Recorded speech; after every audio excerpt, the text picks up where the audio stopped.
잘 나오셨습니다. 담임 목사님께서는 아직도 건강이 많이 완전하게 회복되시지 않으신 것 같습니다. 위에서 계속 기도해 주시고요. 네, 오늘 또 예배 끝나고 나서 기도하실 때 담임 목사님 위해서 잊지 마시고 꼭 간절하게 기도해 주시기 바랍니다. 우리 기도만이 가장 큰 능력임을 믿습니다. 오늘 말씀을 통해서요, 말씀에 근거한 순종이라는 제목을 함께 하나님의 말씀을 함께 나누고자 합니다. 바울이요, 복음을 전하다가 이제 감옥에 갇히게 됩니다. 그리고 이제 로마로 호송되어 가죠. 이제 그 가이사 앞에 가기 위해서 이제 호송되어져 가는 그 가운데에 벌어지는 일이 바로 오늘 읽었던 본문에 있는 말씀입니다.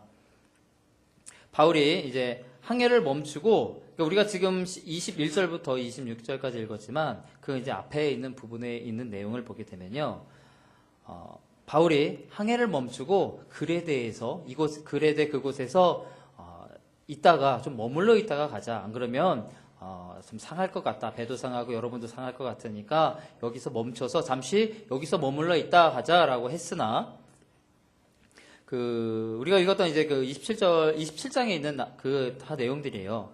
그 11절을 보게 되면요, 백부장이 선장과 선주의 말을 바울의 말보다 더 믿더라. 자, 이제 모든 이제 호송을 책임지는 백부장이에요. 만약 여러분이 백부장이라고 생각을 해보세요. 그러면은 여러분이 바울의 말을 듣겠습니까? 아니면 선장과 선주의 말, 뱃사람들의 말을 듣겠습니까? 그건 뭐 생각할 것도 없죠. 당연히 뱃사람들의 말을 들어야 돼요. 바울의 말을 들으면 그것이 이상한 거예요, 사실은. 그게 비정상적인 것이죠. 그래서 그대로 출발을 하게 됩니다. 그리고 어느 정도 가기까지는 정말 그들의 뱃사람들의 말이 맞는 것처럼 보여요. 정말 잘 가고 거기다가 순풍까지 불어줘가지고 배도 정말 잘 나가고 있어요. 그래서 그 사람들이 봐라, 우리의 그 경험과 우리의 그 생각이 맞지 않느냐라고 이야기했을 거예요. 그런데요, 곧 유라굴로라는 광풍을 만나게 됩니다. 그리고 나서 이제 엄청나게 고생을 하게 되죠. 몇 날 며칠 동안 아무것도 보이지 않는 깜깜한 암흑 속에 갇혀가지고, 폭풍 가운데 갇혀가지고 이리저리 헤매고 있는 모습들을 보게 됩니다. 그리고 이제 그 이후에 이제 나오는 이야기들이 바로 우리가 오늘 읽었던 본문에 있는 말씀입니다. 자, 이 사람들이, 이 배에 탔던 많은 사람들이 이렇게 고생을 하고 있는 근본적인 원인이 무엇입니까? 가장 큰 원인은요, 바울의 말을 안 들어서 그래요. 그렇죠? 오늘 우리가 읽었던 말씀 21절이죠. 21절 그 가운데 중간쯤 보면요, 바울이 가운데 서서 말하되 여러분이요 내 말을 듣고 그레데에서 떠나지 아니하여 이 타격과 손상을 면하였더라면 좋을 뻔하였느니라. 그 말이죠. 내 말을 안 듣더니 이렇게 되지 않았냐. 내 말을 들었다라면 이렇게 고생할 필요도 없고 얼마나 좋았냐. 내 말 좀 듣지라고 하는 거예요. 그런데요, 왜 뱃사람의 말을 듣지 않고 바울의 말을 들었어야 할까요? 우리가 오늘 읽었던 말씀을 보게 되면요, 하나님의 사자가 어젯밤에 내 곁에 서서 말했다라는 말이 분명히 있어요. 이건 그 다음 부분은, 우리가 읽었던 부분은 하나님께서 그렇게 하셨구나, 이렇게 하셨구나라고 하면서 담대하게 그 말씀을 가지고 믿고서 담대하게 외치는 부분이에요. 그러니까 그때는 이해가 가요, 우리가 믿음의 사람으로. 그런데요, 그레데에서 떠날 때, 그때에는 하나님의 사자가 이렇게 떠나지 말라라고 했다라는 말이 없어요. 하나님께서 바울에게 나타나셔서, 야, 너가 지금 그 그레데 이 항구를, 이 지역을 떠나면 너 가다가 그 바다에서 유라굴로라는 광풍을 만날 것이다 라고 하는 말이 없어요. 그러니까 하나님께서 말씀하셨으면 당연히 그 말씀 듣는 게 맞잖아요. 그런데 이전에는 하나님께서 말씀하셨다는 말이 없어요. 그럼에도 불구하고 바울은 뭐라고 해요? 왜 내 말 안 들었냐라는 거죠. 근데 객관적으로 봤을 때 사람들이 바울 말을 들으면 비정상적인 거잖아요. 근거가 있어야지요. 오늘 성경에도 보면 전혀 근거가 없어요. 바울이 그렇게 당당하게 얘기했던 근거가 없어요. 우리가 읽었던 본문은 하나님의 말씀이 근거가 되죠. 근데 그 뒤에, 그 전에 부분, 그레데에서 떠날 때에는 근거가 없어요. 하나님께서 나에게 이렇게 말씀하셨다는 말도 없어요. 그럼에도 불구하고 왜 바울을 따라야 했는가죠. 바울이 백부장과 그 뱃사람들에게 그곳을 떠나지 말고 머물러 있자라고 말한 것에는요, 보이지 않는 하나님의 어떠한 사인이 있었기 때문일 거예요. 그렇지 않으면 괜히 그가 나서서 전문가들 앞에서 나 가면 안 됩니다라고 얘기했겠어요? 분명히 뭔가 있는 확신이 뭔가 있었기 때문에, 확실한 무엇이 있었기 때문에 그들 앞에 나가서 우리 가지 말자라고 이야기한 것 아니겠습니까? 성경에는 이제 기록되어 있지 않아요. 어떤 내용이 있었는지. 하지만 분명히 우리가 모르는 무엇인가가 있었기 때문에 바울이 그 사람 전문가들 앞에서 담대하게 외칠 수 있었다라는 거죠. 우리가 복음에 관한 한 하나님의 뜻을 발견하는 것은 쉬워요. 성경에 기록되어 있지, 그러니까 성경에 기록되어 있어요. 우리가 어떻게 복음을 위해서 살아가야 될 거니까. 복음의 기준을 두고서 어떤 것이 복음인가, 이 복음을 어떻게 전해야 되는가, 그런 복음에 관한 그러한 것들은 성경에 다 기록되어 있기 때문에, 그리고 여러분 이 자리에 앉아 계신 분들은 복음에 대해서 많이 알고 계시기 때문에 복음에 관한 한 어떤 것이 하나님의 말씀인가, 어떤 것이 하나님께서 원하시고 어떤 것이 원하지 않는 것인가에 대해서는 다 알고 계세요. 그런데요, 복음과 관련이 없는, 아니면 일상적인 우리의 삶에 관련된 그런 모습, 그런 것들이 있죠. 그런 문제들에 대해서 하나님의 뜻을 어떻게 구별을 할까요? 오늘 그 사도 바울이 그레데에 그냥 머물러 있자고 한 것, 복음과 관련된 건가요? 하나님의 말씀이 근거가 되어 있나요? 객관적으로 따져봐도 사도 바울의 말을 들으면 안 돼요. 떠나는 게 맞아요. 그리고 신앙적으로 따져봐도 마찬가지예요. 믿는 사람으로서 그 사도 바울의 말을 보니까 전혀 성경에 하나님께서 말씀하셨다는 말도 없고요. 따라야 할 의의가 전혀 없어요. 그럼에도 불구하고 사도 바울은 따라야 한다라고 얘기하죠. 따라야 했지. 왜 안 따랐느냐라고 이야기하고 있는 부분이거든요. 이것이 바로 기도의 사람, 하나님께서 세우신 그 사람의 말을 들어야 되는 이유가 여기에 있다라는 거예요. 그가 평소에 얼마나 기도했는가, 얼마나 하나님의 말씀에 순종하며 나아갔는가, 그것을 보면서 그 사람의 말을 들어야 된다라는 거거든요. 우리는 이러한 사실에 대해 잘 알고 있으면서도요, 실제 삶을 그렇지 못하고 있는 것을 보게 돼요. 어쩌면 불신자들보다도 우리 믿는 사람들이 더 영적인 지도자들을 더 배척하고 무시하고 있는 것일 수도 있어요. 그 사도행전 27장 33절에서 36절을 우리 함께 읽어보도록 하겠습니다. 같이 읽습니다. 날이 새어가매 바울이 여러 사람에게 음식 먹기를 권하여 이르되 너희가 기다리고 기다리며 먹지 못하고 줄인 지가 오늘까지 열 나흘인즉 음식 먹기를 권하노니 이것이 너희의 구원을 위하는 것이요 너희 중 머리카락 하나도 잃을 자가 없으리라 하고 떡을 가져다가 모든 사람 앞에서 하나님께 축사하고 떼어 먹기를 시작하매 그들도 다 안심하고 받아 먹으니. 자, 여기서 그들이 누굴까요? 불신자들이에요. 하나님을 바울을 따랐던 사람들이 아니고요. 바울과 전혀 상관이 없었던 하나님을 모르고 있는 그런 불신자들이에요. 그런데요. 그리고 상황이 지금 나아진 것 아니에요. 여전히 지금 풍랑 가운데 있어요. 아직도 갈 길을 몰라서 지금 헤매고 있는 거예요. 그럼에도 불구하고요. 36절에 뭐라고 있죠? 다 안심하고 받아 먹었다라고 있죠. 누구의 말에 순종했다라는 거죠? 바울의 말이에요. 누가요? 불신자들이. 바울의 말에 모두가 안심했다라는 말이 나오죠. 이런 바울에 대한 신뢰, 그러니까 불신자들이 바울을 어떻게 따랐는가에 대한 것들은 또 계속 나와요. 사도행전 27장 같은 장입니다. 42절에서 44절을 한번 더 읽어볼게요.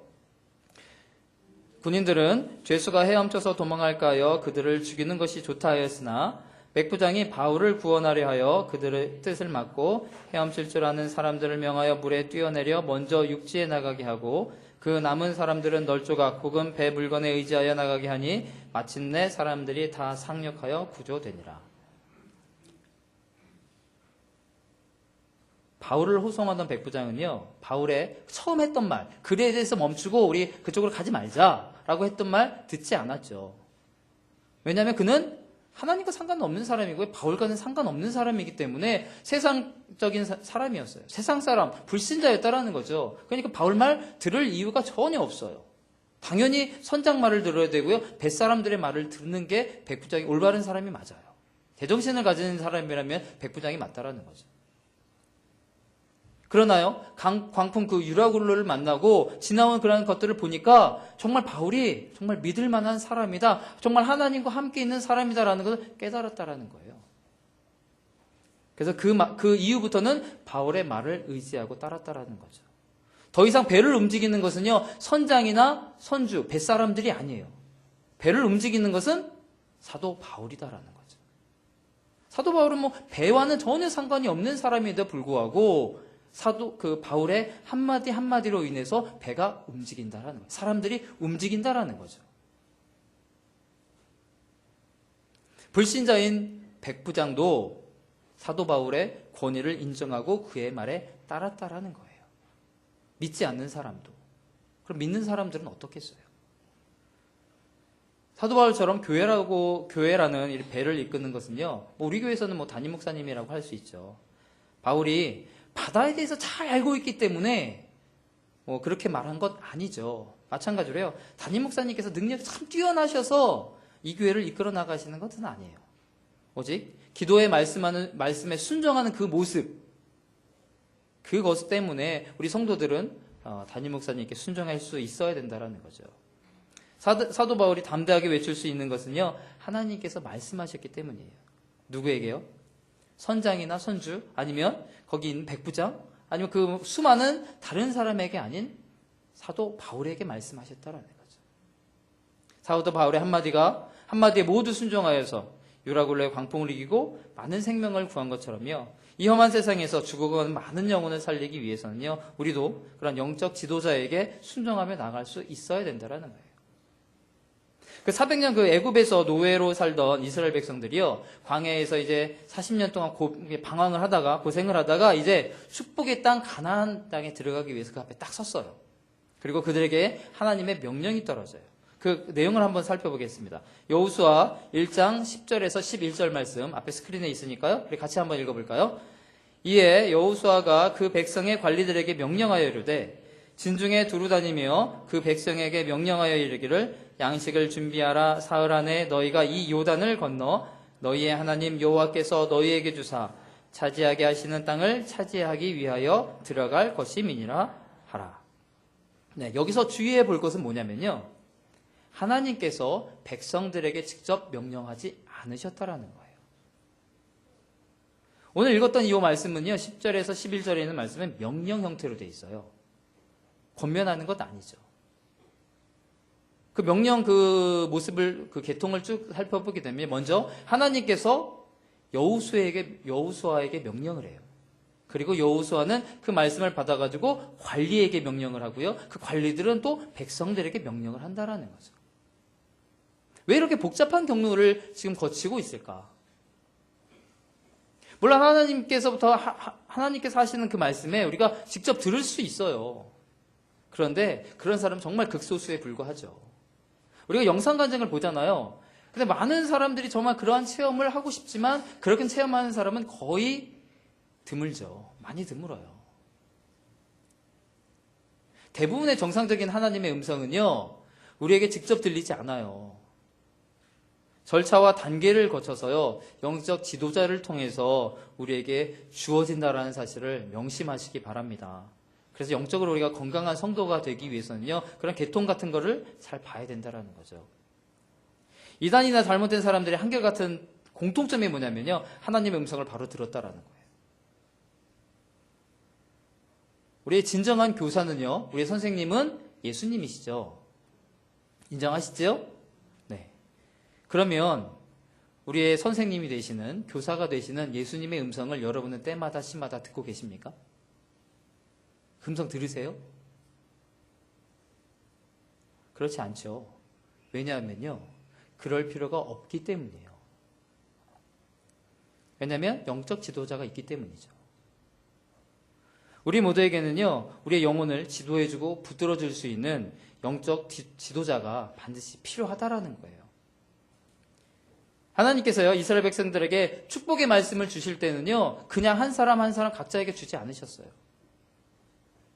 영적 지도자인 여호수아에게 먼저 주셨다라는 거죠. 그리고 그를 통해서 그런 축복의 말씀들이 백성들에게 선포되어졌다라는 거예요.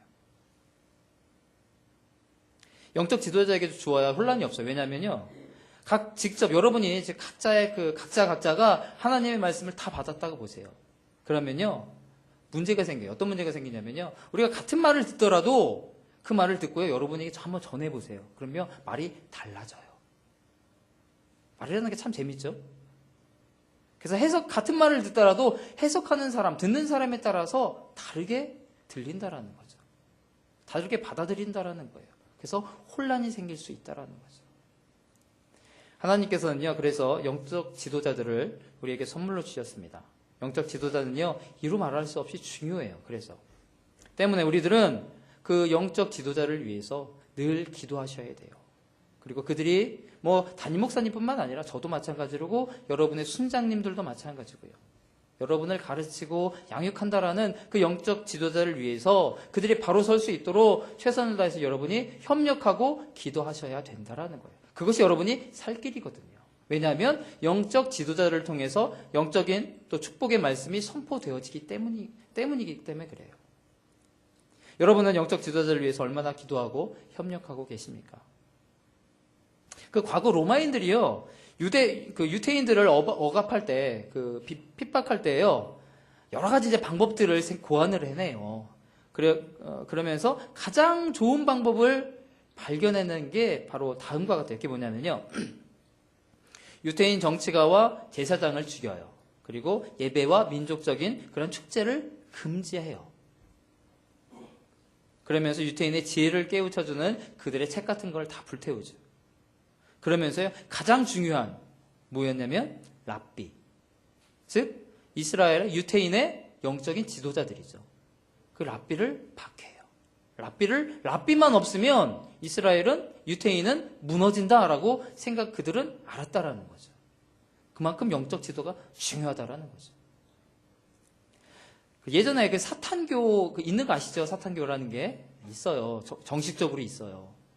미국에 존재하고 있어요. 그래서 예전에 지금 미국 초등학교에서는 사탄교 동아리를 만들겠다고 신청을 하고 그것을 왜 안 받아주냐고 지금 싸우는 가운데 있어요. 그 사탄교의 교주가 이런 말을 했답니다. 도시나 마을, 국가를 멸망시키려면 영적 지도자를 타락시키고 낙심하게 하라. 이게 가장 좋은 방법이다라고 하죠. 그래서 우리가 늘 영적 지도자에 대해서 기도하고 늘 합력해야 되는 부분이 그거라는 거죠. 우리가 사는 길.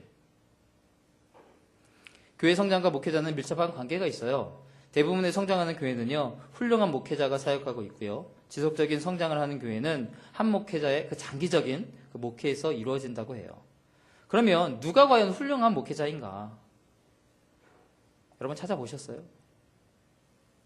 세상에 만점짜리 목회자는 없어요. 제가 수많은 제 옆에 제 아버지 때부터 시작해서 그 아버지의 친구분들, 제 옆에 있는 분들, 또 내가 섬겼던 수많은 그 분들을 가운데서 만점짜리 목회자는 아직 제가 못 봤어요. 없어요. 왜냐하면 사람이기 때문에 그래요. 이런 면에서 뛰어나면요, 저런 면에서는 좀 부족해 보이고 그런다라는 거죠. 어떤 목회자는 설교를 엄청나게 잘하는데 다른 부분에서, 행정에 있는 부분에서 좀 미숙한 부분이 있어요. 그리고 어느 목사님은 또 사랑이 많아서 나눠주길 잘하는데 또 맺고 끊는 것이 좀 부족한 그런 목사님이 계시고요. 또 어떤 목사님은 서대에서 깊이 연구하고 그런 걸 좋아하시지만 또 신방 같은 것도 체질적으로 못 하시는 분. 하나하나의 단점들이 다 있다라는 거죠. 그러나 중요한 것은요, 진정 예수님과 교회와 양들, 그리고 목회를 사랑하고 또 하나님이 함께 하시는 모습이 그 가운데 보인다면 바로 그분이 하나님이 보내신 가장 좋은 목회자인 줄 알고 따라야 된다는 거죠.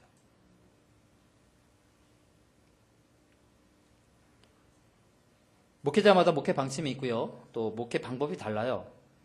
하나님으로부터 받은 은사가 다르기 때문에 어쩔 수 없이 나타나는 그런 부분이죠. 그러나요, 교회는요, 자기가 모신 그 목회자가 진정 하나님 중심이고요, 성경 말씀에 위배되지 않는다면 그 교회 운영에 있어서 나와 차이가 있을 수 있거든요. 있더라도 적극적으로 또 소신껏 목회를 할 수 있도록 도울 때 그 교회가 성장한다라는 것이지요. 여러분의 담임 목사님께서 바로 하나님께서 여러분을 위해서 보내주신 하나님의 사자이다라는 것을 늘 기억하시기를 바랍니다. 담임 목사님 가끔 하신 말씀 들으셨죠? 김 목사님이 그 7년간의 그 부목사 시절 하시면서 그 교회 담임 목사님께서 매년 2개월 동안 미국에 가셨다. 그 세자녀를 뭐 미국에 유학시켰기 때문에 가셨다라는 말 들으셨죠? 그때 김 목사님께서 부목사로서 담임 목사님께서 안 계신 그 교회에 예배를 도맡아서 인도하셨다고 하죠. 예배를 드릴 때마다 한 번도 빠짐없이 그 미국에 가 계신 담임 목사님을 위해서 기도하고 또 성도들 앞에서는 담임 목사님의 가장 좋은 면들만 언급하셨다고 하죠. 그래서 담임 목사님께서 장기간 출타하셔서 교회 안 계셔도 마치 교회에 계신 것처럼 하셨다. 그래서 성도들이 공허감을, 빈자리를 느끼지 않도록 최선을 다해서 교회를 이끄셨다라는 말 들으셨을 거예요. 어떤 부목사는요, 담임 목사님이 안 계시는 그 동안에 뭐 성도들이 이제 담임 목사님을 향해서 이제 불평을 하고 막 흔들 때에 같이 동조하고 같이 뭐 그냥 맞장구 쳐주는 것으로 끝나는 것이 아니라 같이 떼지어서 몰려서 나가버리는 그러한 분도 봤어요. 별의별 사람이 다 있죠. 성도들이 부목사에게 은근히 불평을 쏟아놓고요, 부목사는 그 불평에 물들어서 엉뚱한 행동을 하게 되는 것을 보게 돼요. 이런 부목사님 결국요, 하나님께서 복 주시지 않으세요. 지금은 자기를 따르는 것처럼 보이고 괜찮아 보여도 결국 그 끝을 보면 좋지 않다라는 거죠. 이것을 보면요, 담임 목사님께서는요, 오직 교회를 세우는 일에 최선을 다하시는 참으로 뭐 대단하신 분인 것 같아요. 훌륭한 분이시죠. 그 교회 성도들이 김 목사님을 지금도 이제 존경하고 그래서 아들처럼 많이 그때 아껴주셨다라고 하죠. 오죽하면 뭐 어떤 성도님 한 가정이 그 빌딩 한 층을 무료로 빌려주어서 교회가 개척되게 되었겠습니까? 아직까지 그 교회 성도님들이 우리 목사님 이야기를 많이 한다고 해요. 하나님께서 이러한 목사님에게 많은 축복을 베풀어 주셨습니다. 하나님께서 지금 우리 교회에 얼마나 많은 축복을 지금 베풀어 주고 계십니까? 지금 우리 교회가 얼마나 은혜롭습니까? 저도 하나님께서 주시는 축복을 받기 위해서 담임 목사님을 본받아야겠다라는 그런 생각이 많이 들고 있습니다. 그래서 앞으로 담임 목사님에 대해서 좀 좋은 점에 대해서 많이 언급을 해야 될 것 같습니다. 담임 목사님 본인의 입으로는 이런 말씀 못 하시거든요. 오늘 마침 목사님께서 건강 때문에 나오시지 않으셨기 때문에 이런 말씀 드리면서 또 우리 영적 지도자에 관해서 이야기하면서 목사님을 위해서 여러분이 좀 기도해 주실 것을 다시 한번 부탁을 드립니다. 여러분, 우리도 담임 목사님을 존경하고 신뢰하며 가까이 하기를 바랍니다. 이것은 담임 목사님을 위한 것이 아니고요, 결국은요, 나 자신을 위한 거예요. 담임 목사님을 존경할 때요, 내가 은혜를 받거든요. 그리고 내가 은혜를 받아야 내가 사는 것 아닙니까? 그것이 내게 축복이죠. 우리 교회의 트레이드 마크가 뭔가요? 물론 기도죠. 기도 빼놓고 우리 교회 생각할 수가 없잖아요. 제가 기도에 대해서 이제 많이 말씀드렸으니까 오늘은 말씀에 대해서 잠깐 이야기하려고 합니다. 우리 교회 보면요, 생명의 삶, 그리고 뭐 성경 주석 해설이나 뭐 설교나 또 1:1 훈련, 제자 훈련, 그런 것들이 다 성경의 말씀과 관련되어 있는 부분이에요. 그래서 단순히 여러분에게 그 기도만 강요하고 뭐 찬양만 강요하고 그런 것이 아니라 우리의 기본은 사실 성경이거든요. 우리의 믿음은 성경의 근거가 되어야 돼요. 그래서 우리 교회에서는 성경 말씀에 대해서 강조하고 있는 부분도 있어요. 그리고 여러분의 신앙을 한번 보세요. 여러분이 우리 교회 처음 왔을 때 여러분의 신앙은 어떠셨나요? 그리고 지금의 모습과, 만약 그때의 점수가 한 몇 점이었다면 지금 점수는 그때보다 후퇴하셨나요? 아니면 더 높게 주시나요? 각 사람마다 뭐 점수의 그 차이는 많이 있겠지만요, 저 같은 경우는 그래요. 저도 뭐 부목사지만 저의 신앙도 많이 참 잘한 것 같아요. 그러면서 제가 오면서 기도가 그거였거든요. 여기서 많이 일할 수 있는, 쓰임 받을 수 있는, 기도할 수 있는, 그래서 그런 것들에 대해서 지금 응답을 받았는데요. 여러분의 신앙이 이렇게 성장할 수 있게 되는 이유는요. 그리고 그런 믿음을 소유할 수 있는 이유는요. 바로 담임 목사님의 말씀 때문이죠. 뭐 아니라고 해도 어쩔 수가 없어요. 여러분 많이 들으셨잖아요. 말씀 듣고서 거기에서 은혜 받으셨잖아요. 분명 그 말씀을 주신 분은 하나님이세요. 하나님이시지만 그 말씀을 전해주신 분은 담임 목사님이다라는 거죠. 영적 지도자는 담임 목사님이다라는 거예요. 여러분이 지금까지 먹고 마신 것 모두 담임 목사님을 통해서 통한 생명의 양식이었다라는 것 부인할 수 없다라는 거죠.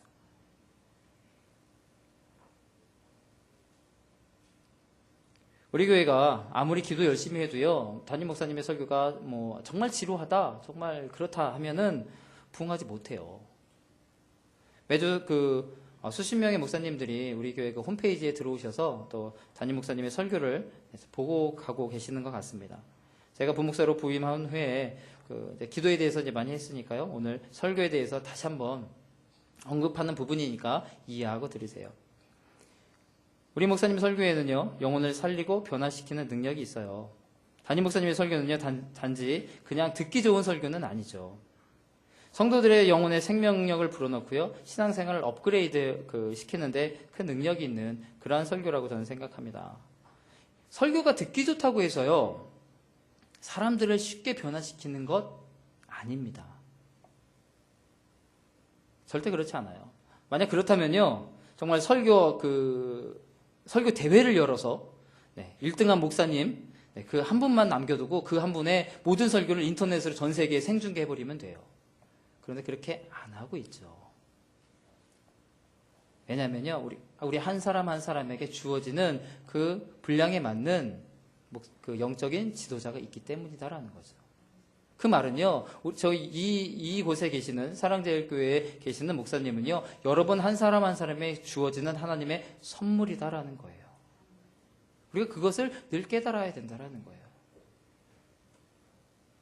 뭐 마음에 안 드시는 분도 있을 수 있어요. 하지만 하나님의 선물이에요. 하나님께서 주시는 선물 내가 싫습니다, 마음에 안 드네요 할 수 없다라는 거죠.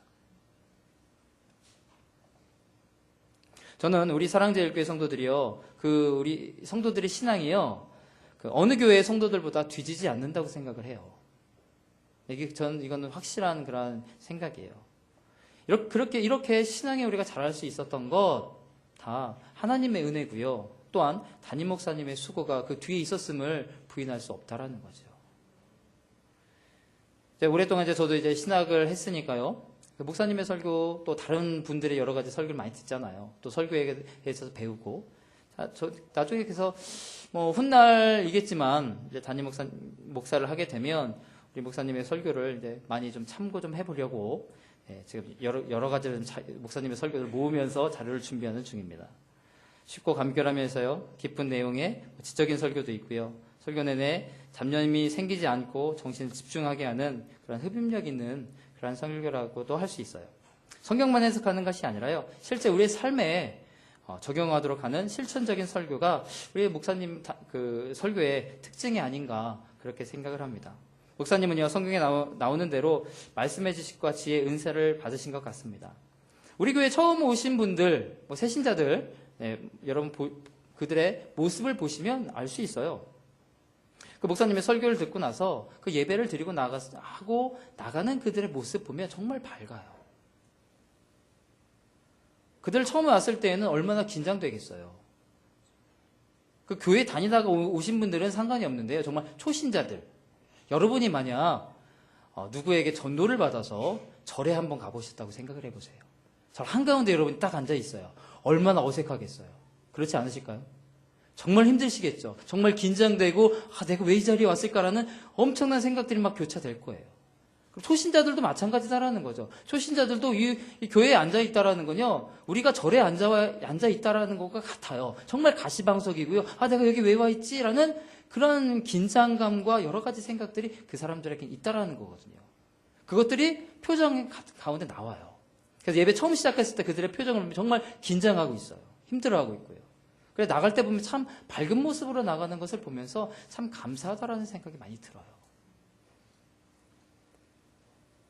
우리 교회가 부흥한 이유 중 가장 큰 이유 중 하나가 바로 그래서 하나님께서 뭐 담임 목사님을 통해서 하시는 그런 말씀이 아닌가 이렇게 생각을 하고 있습니다.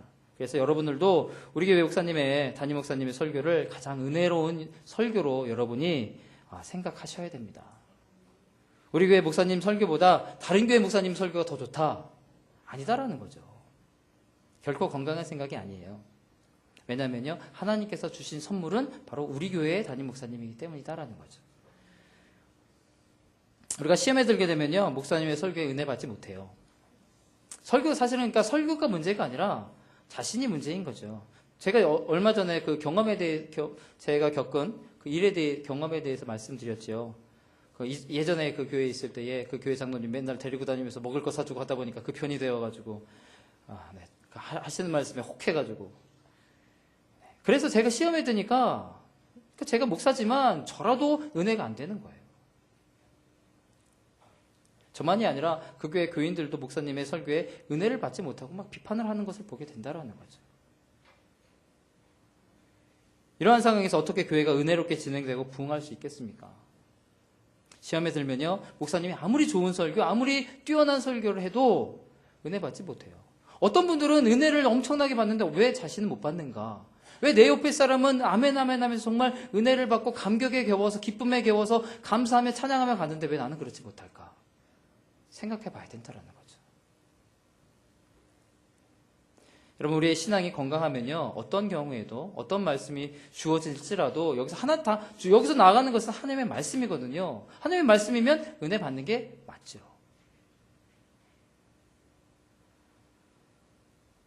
신앙이 건강하면요, 어떤 경우에도 설교에 은혜를 받습니다. 입에서 아멘이 절로 나오게 됩니다.